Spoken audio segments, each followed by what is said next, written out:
नमस्ते दोस्तों, आज मैं आपको अपना जिंदगी का एक ऐसा याद सुनाती हूँ जो बहुत ही खास और रोमांटिक है।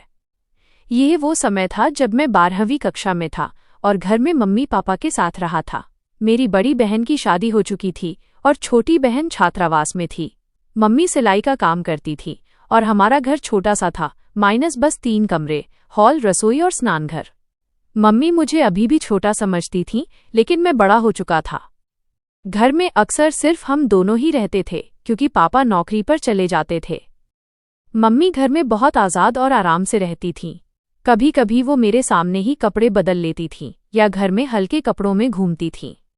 इससे मुझे उनकी नज़दीकी का एहसास होता था और मैं उन्हें बहुत प्यार करता था। हमारी पड़ोस में चाची स्मिता रहती थीं, जो मम्मी की बहुत अच्छी दोस्त थीं। चाची रोज़ हमारे घर आती जाती थीं और घंटों मम्मी से बातें करती थीं। चाची भी बहुत आज़ाद स्वभाव की थीं। सिलाई के लिए जब वो हमारे घर आती तो बेझिझक कपड़े बदल लेतीं। इससे घर का माहौल बहुत खुला और प्यार भरा था। एक दिन मैंने मम्मी और चाची की बातें सुनी। चाची बता रही थीं कि चाचा उन्हें वो प्यार और नज़दीकी नहीं दे पाते जिसकी उन्हें ज़रूरत थी। वो अकेलापन महसूस करती थीं। फिर चाचा को बाहर नौकरी मिल गई और वो सिर्फ रविवार को घर आते। चाची ने मम्मी से कहा कि क्या मैं रात को उनके घर रुक सकता हूँ ताकि वो अकेली न रहें। मम्मी ने खुशी खुशी हाँ कह दिया। चाची ने मम्मी से मजाक में पूछा कि क्या उन्हें कोई परेशानी तो नहीं होगी। मम्मी हंसते हुए बोली कि नहीं, बल्कि अब वो पापा के साथ ज्यादा समय बिता पाएंगी। दोनों हंसने लगीं। फिर चाची ने कहा कि वो खुद बहुत अकेली महसूस करती हैं। मम्मी ने प्यार से कहा कि मैं अब बड़ा हो गया हूँ और चाची को मेरी संगत अच्छी लगेगी। चाची खुश हो गईं। उस शाम चाचा चले गए और मैं चाची के घर चला गया। चाची घर के बाहर बैठी थीं, हल्की नाइटी पहने। वो बहुत सुंदर लग रही थीं, उनकी गोरी त्वचा और मुस्कान देखकर मन खुश हो जाता था। मैं उनके पास बैठ गया और हम बातें करने लगे। चाची बार बार मेरी तरफ देख रही थीं और उनकी नज़रों में एक खास गर्माहट थी। फिर हम अंदर आए।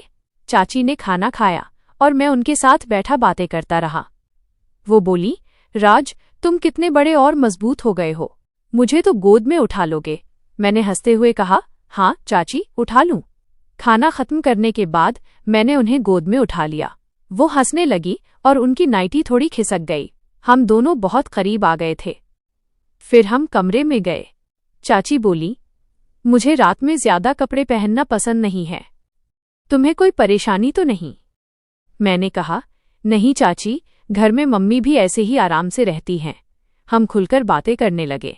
चाची ने पूछा कि क्या मुझे मम्मी की नज़दीकी देखकर कभी खास भावनाएं आती हैं। मैंने शर्माते हुए कहा कि हाँ, लेकिन डर लगता है।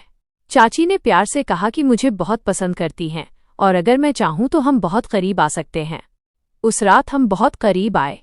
चाची ने अपनी नाइटी उतार दी और मैंने उन्हें प्यार से गले लगाया।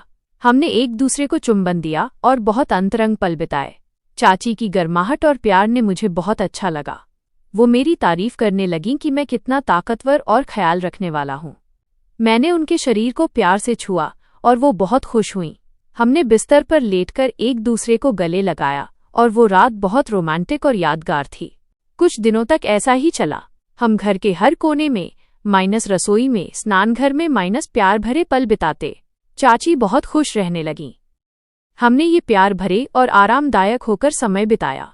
लेकिन 1 महीने बाद मुझे लगा कि अब कुछ नया चाहिए। मैंने चाची से कहा कि मुझे और नज़दीकी चाहिए। चाची ने मुस्कुराते हुए कहा, क्या तेरी मम्मी को बुलाऊं? तुम तो उन्हें बहुत प्यार करते हो। मैंने हाँ कह दिया। चाची बोली, ठीक है, मैं देखती हूँ। दोस्तों, अगली कहानी में सुनिए कि चाची ने क्या किया और कैसे मैं मम्मी के और भी करीब आया। मम्मी को तो पहले से पता था कि मैं चाची के साथ खुश हूँ, क्योंकि चाची ने उन्हें बताया था। क्या आप